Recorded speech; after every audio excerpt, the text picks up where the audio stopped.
평가가 어떤 식으로 이루어지고 있느냐, 이게 이제 아주 중대한 문제예요. 미술에 있어서. 화가들은 먼저 마르셀 디샹이 주장한 마르셀 디샹이 주장한 그 작품을 팔아서 그 하여튼 생활비를 쓰든 뭘 하든 생활을 해나가는, 이거는 문제 있다. 이건 대단한 문제가 있다고 그랬어요.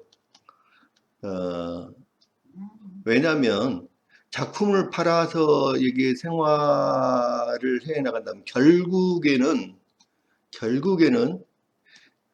모든 미술이 자본가의 손에 들어가 버려요. 자본가의 손에 의해서 여기서는 자본가라고 그랬지만 부르주아의 손에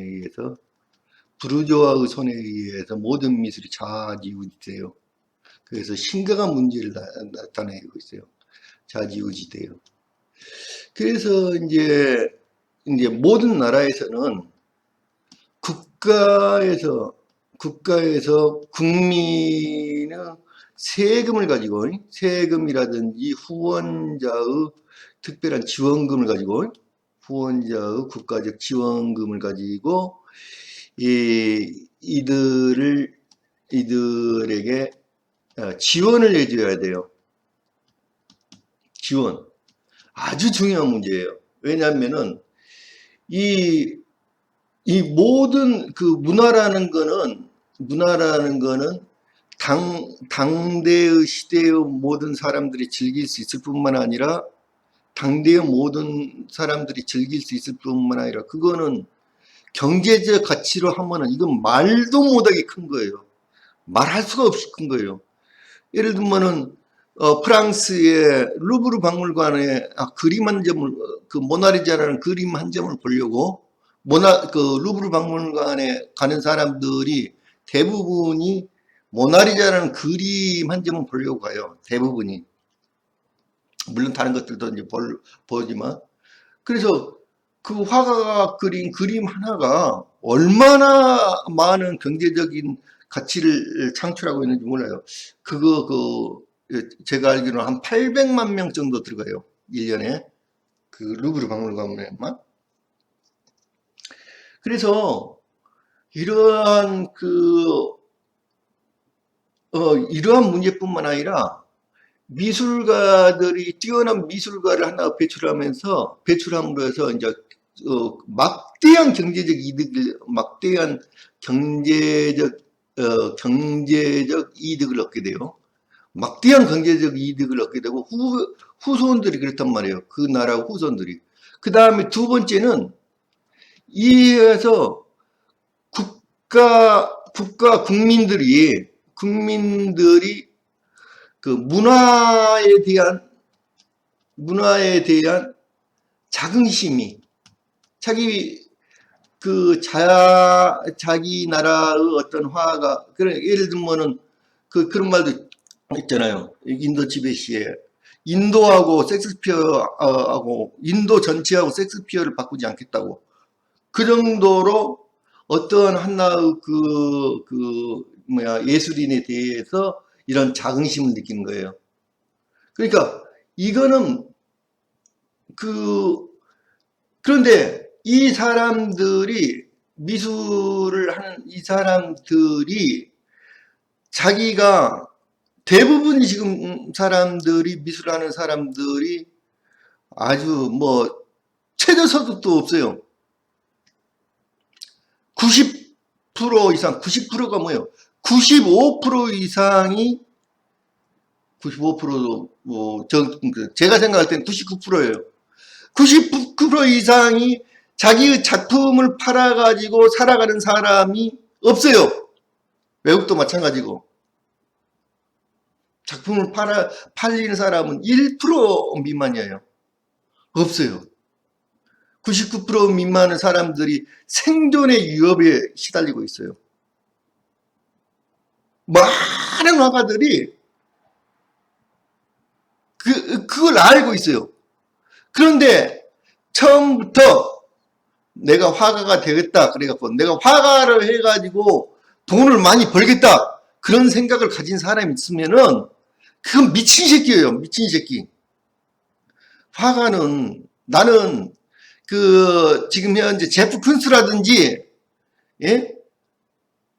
올 이야기가 앤디 오월 이야기가 나오면은 모욕감을 느껴요. 저는 태어나서 8살 초등학교 1학년 때부터 그 전에부터 계속 그림을 열심히 그렸고 학교 들어가기 전부터 초등학교 1학년 때부터 항상 학교에서 장래 꿈이 뭐냐 쓰라고 하면은 화가였어요.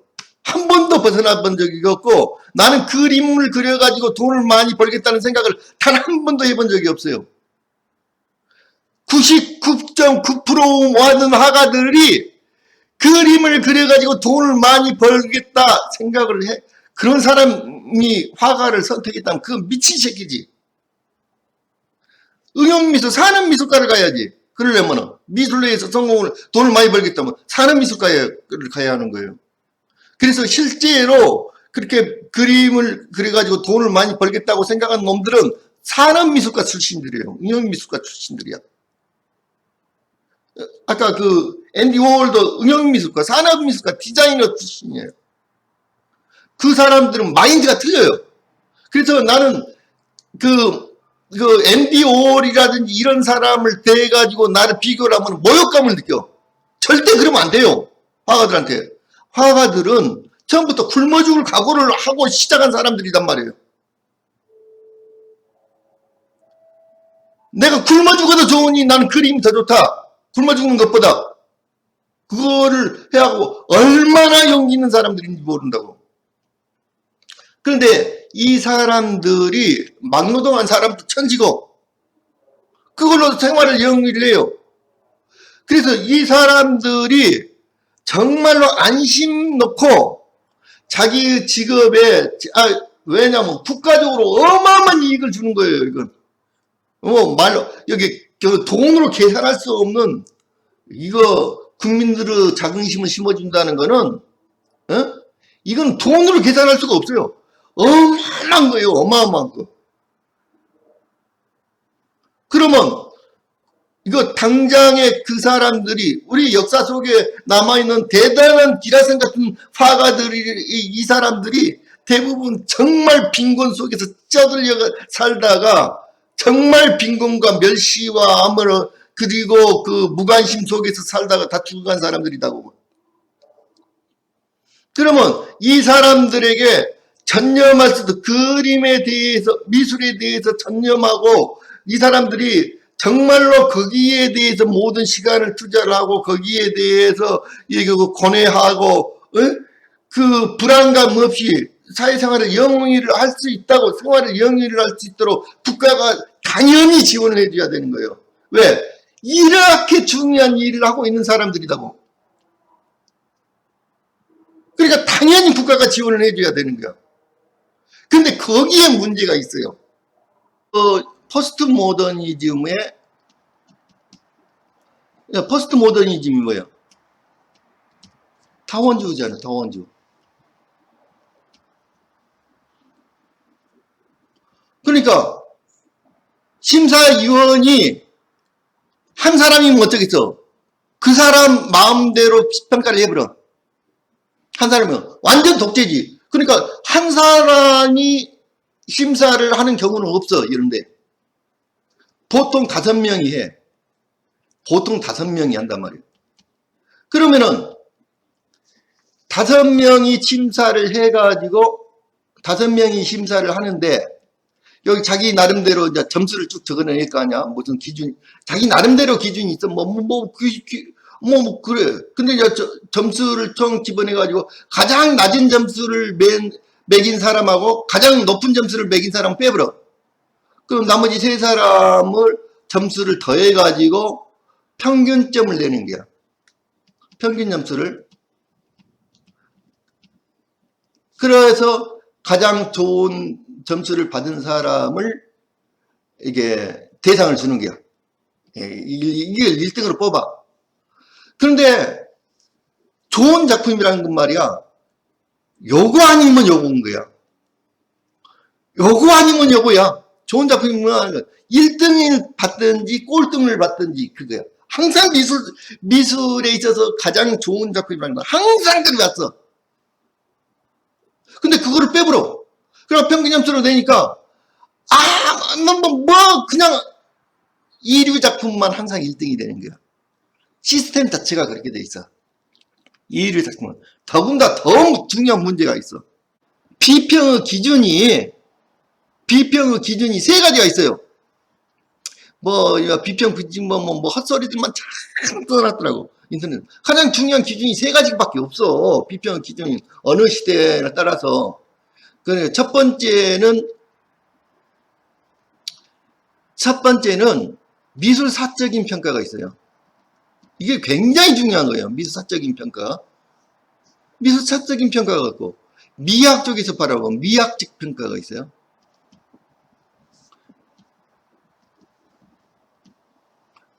미학적 평가가 있어. 미학 쪽에서. 여기 나머지 평가를 취미평가라고 하는 거예요. 취미평가라는 게 있어.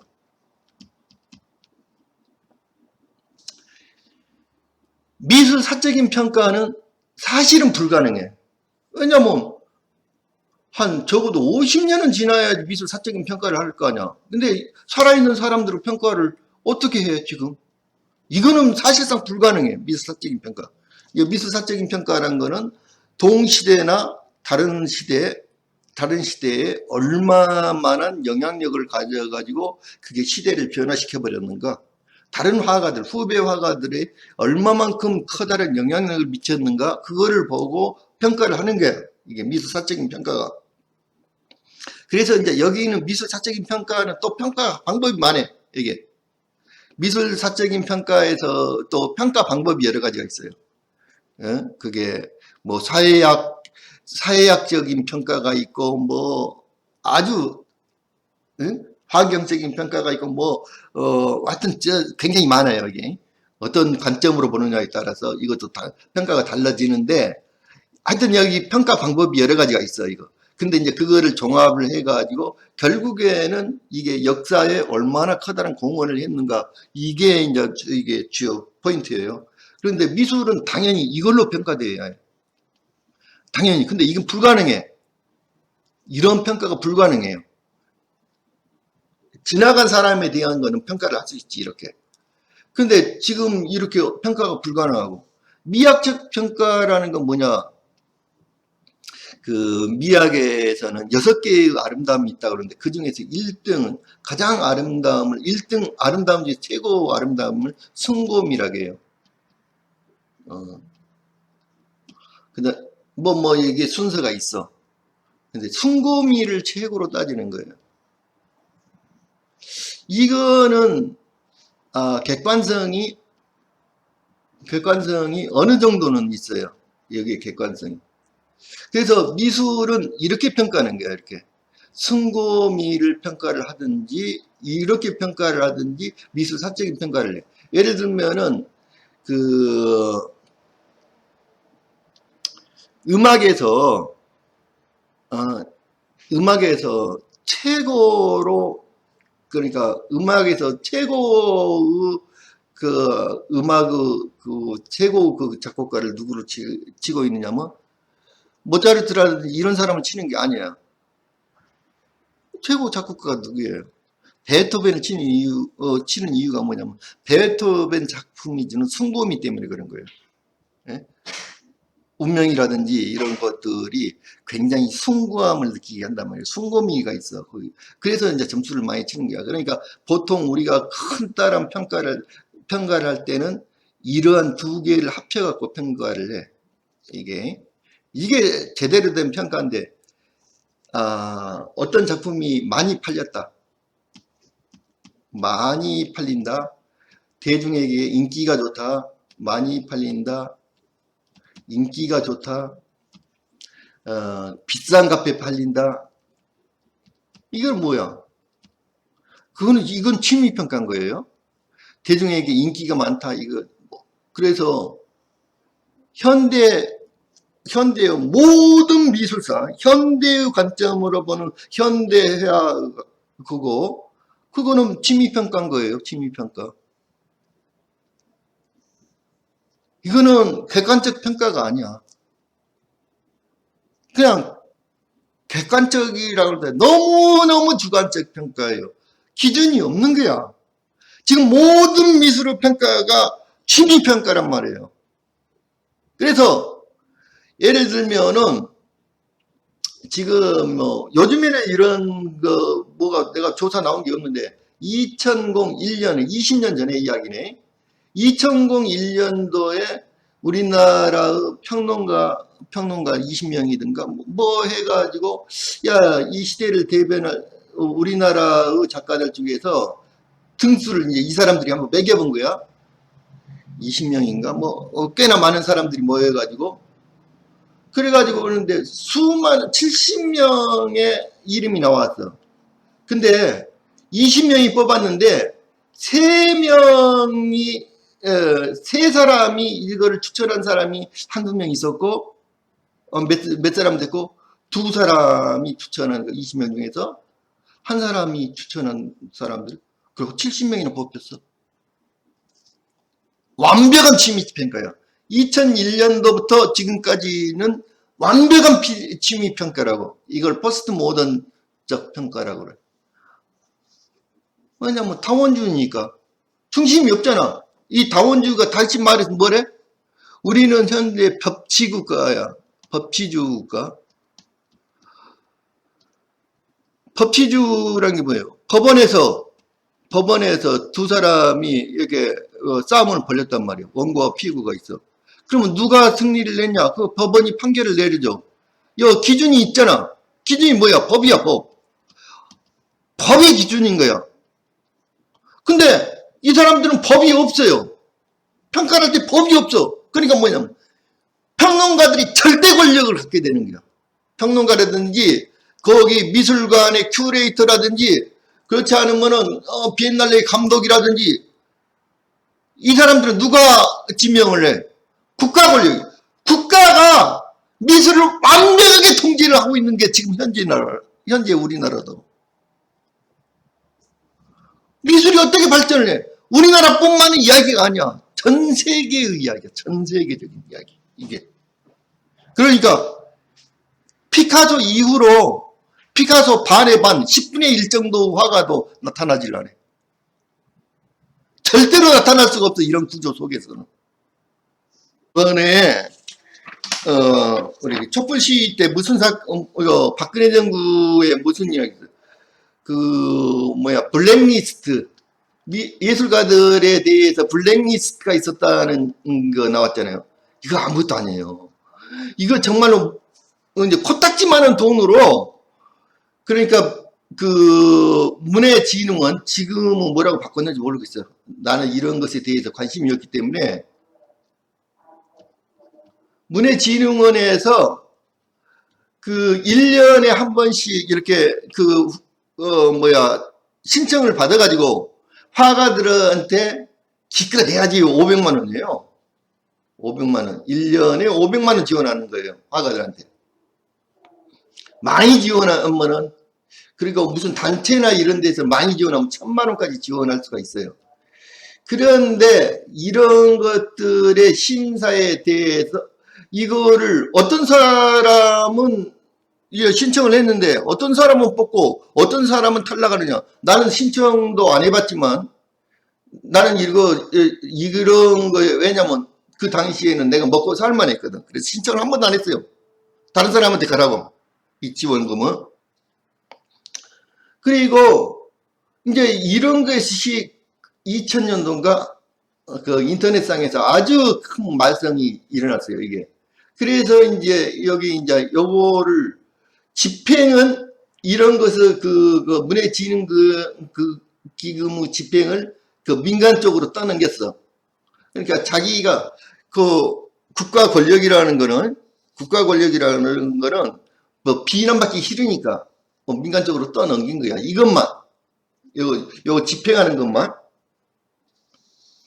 그런데 이게 위에서 이게 국가 권력이 간섭을 해요. 이렇게. 그래갖고 블랙리스트는 뭐냐? 요 블랙리스트에 들어간 사람은 문해진흥기금을 안 주는 거야. 그래서 돈을 가지고 저거 컨트롤하는 거예요, 사람은. 야, 돈을 가지고 컨트롤을 했어. 그런데 지금 국가가 제가 다른 강의에서 지금 여기 미술 강의에서 하는 게 아니라 다른 강의에서는 이미 한 이야기인데, 여기 교육과 예술이는 서로 적대간 거예요. 적이에요, 적. 뭐냐면 교육이라는 거는 사회를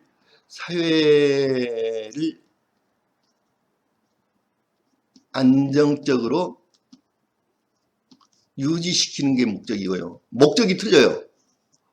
예술이라는 거는 사회를 뒤흔드는 거예요. 우리가 감동이란 말이 있죠. 감동을 영어로 한문이나 영어나 같듯이 같아요. 이거는 에모션이라고 그러잖아요. 에모션이요. 여기 그 모트란 말은 움직인다 이런 뜻이에요. 모션 그러면은 여기 명사화된 거잖아요. 움직임. 애는 사역동사예요. 사역동사. 움직이게 하다. 움직이게 하다. 감독이 뭐예요? 감해서 움직인다 이 말이야. 똑같은 말이야. 영어나 한국어나 같은 말이에요. 한문이나 뜻이 똑같아. 움직이게 하는 거예요. 마음을 움직이게 하는 거예요. 다른 사람은 마음을. 그게 감동이야.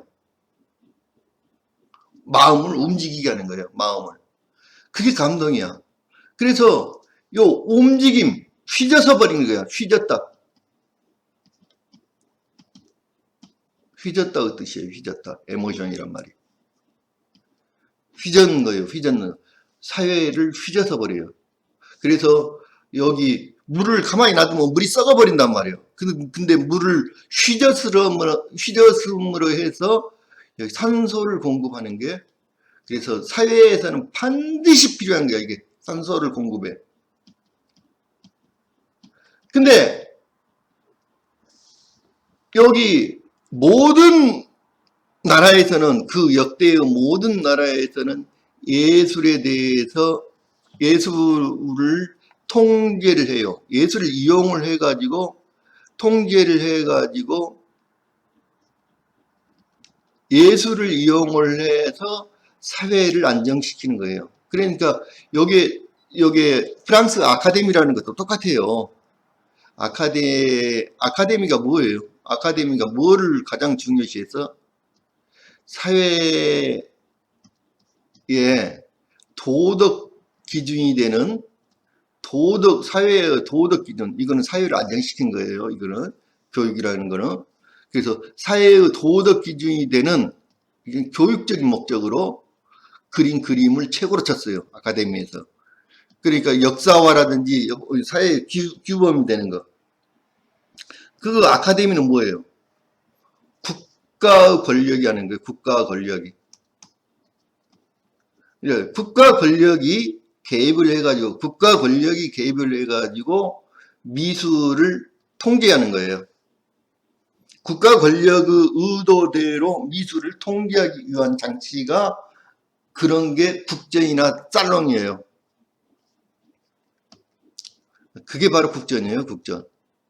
그래서 국전에서, 옛날에는 국전에서 대상을 타거나 그러면 다음날 연락이 딱 와버려요. 학교에서.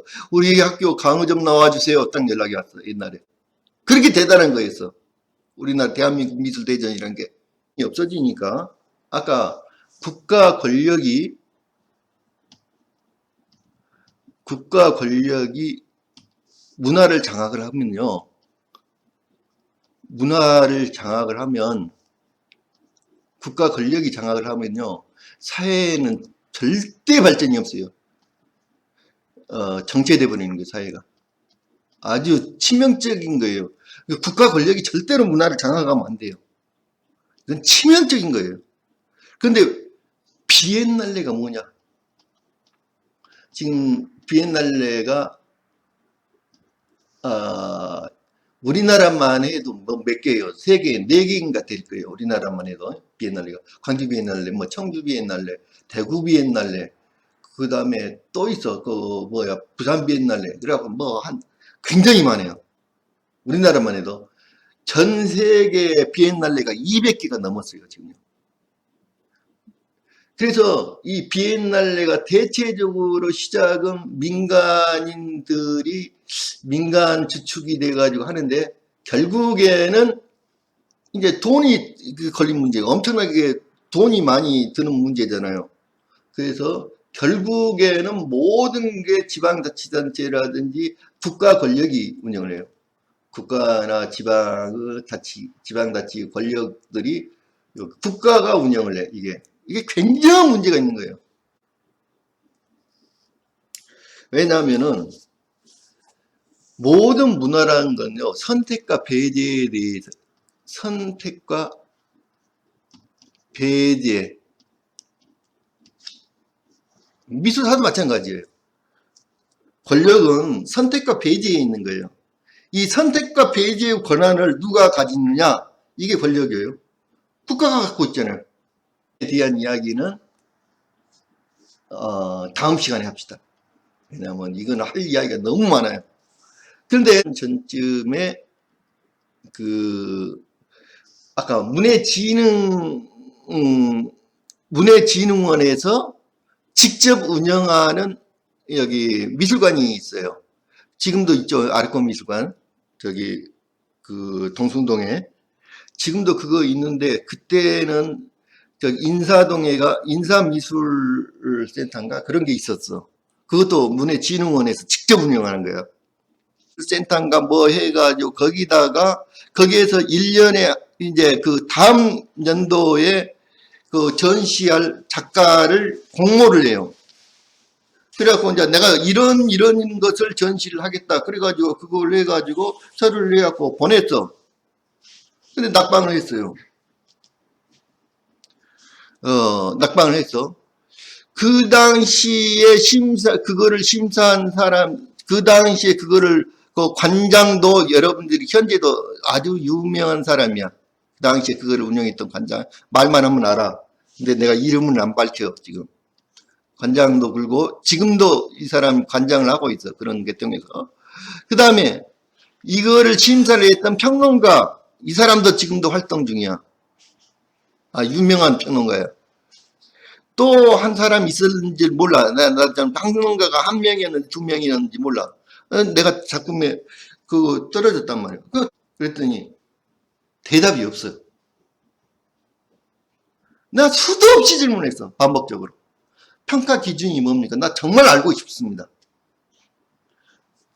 대학에서요, 예를 들면은 독일이라든지 이런 대학들을 가면은요, 대학 입학 시험이 있어요.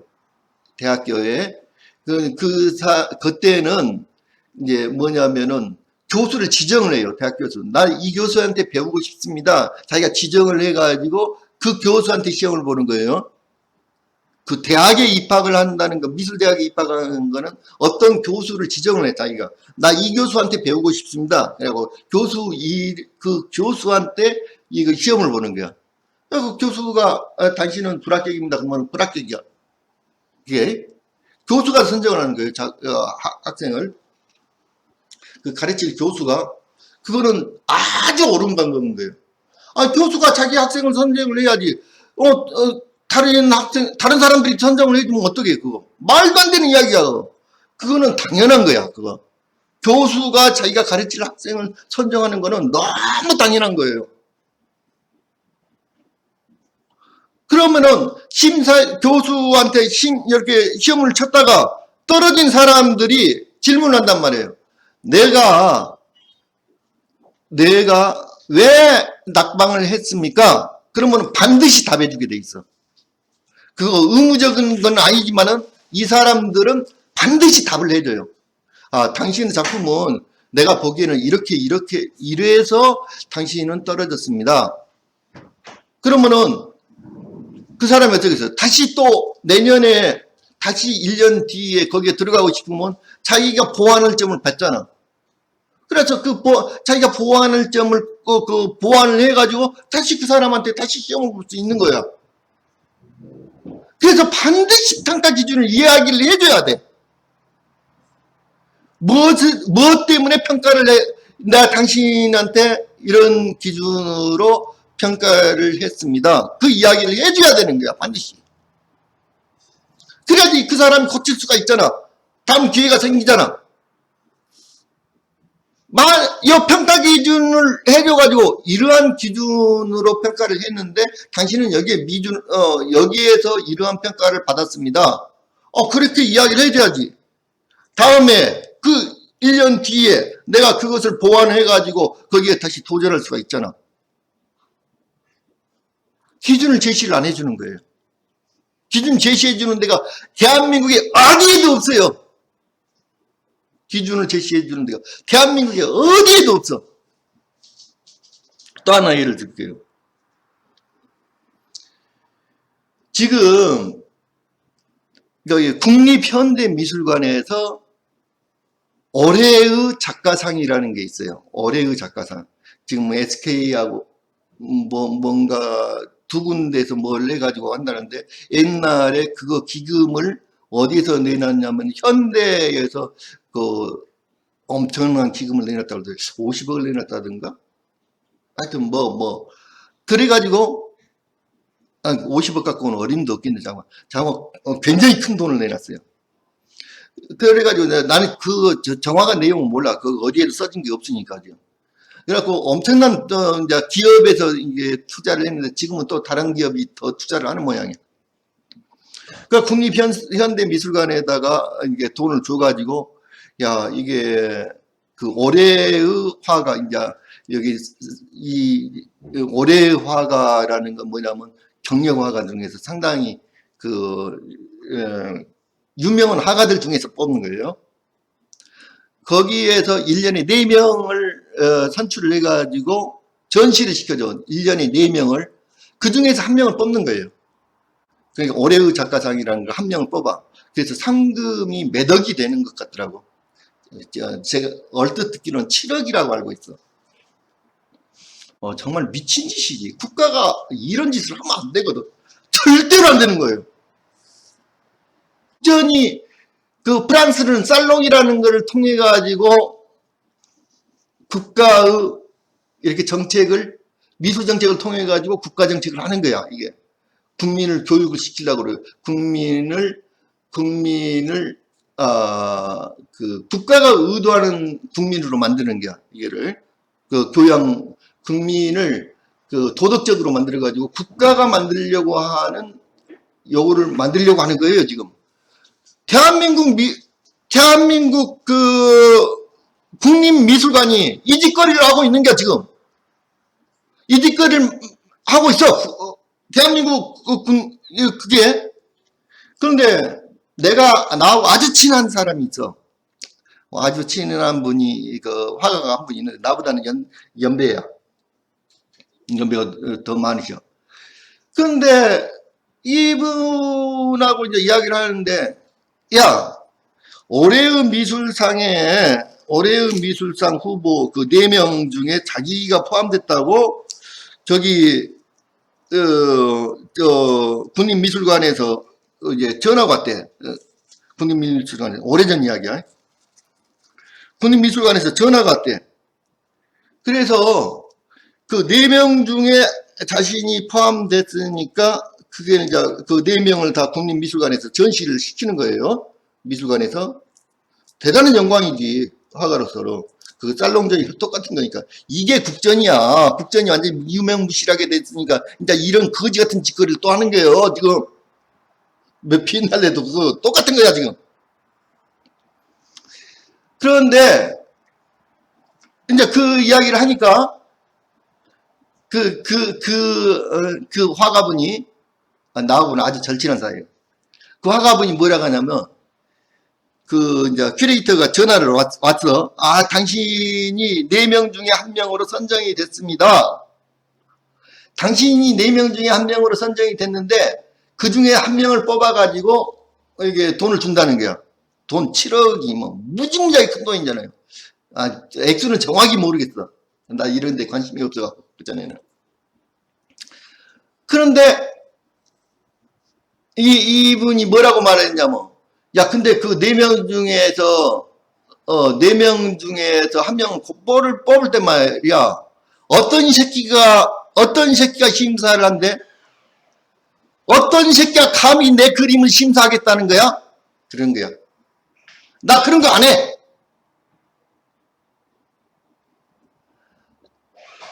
내가 7억 아니라 몇십억을 준다고 해도 나 그런 거 안 해.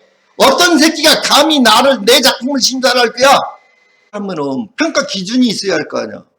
평가 기준이 없어요. 어디에 평가 기준이 없어? 이 4명은 또 어떻게 뽑은 거야?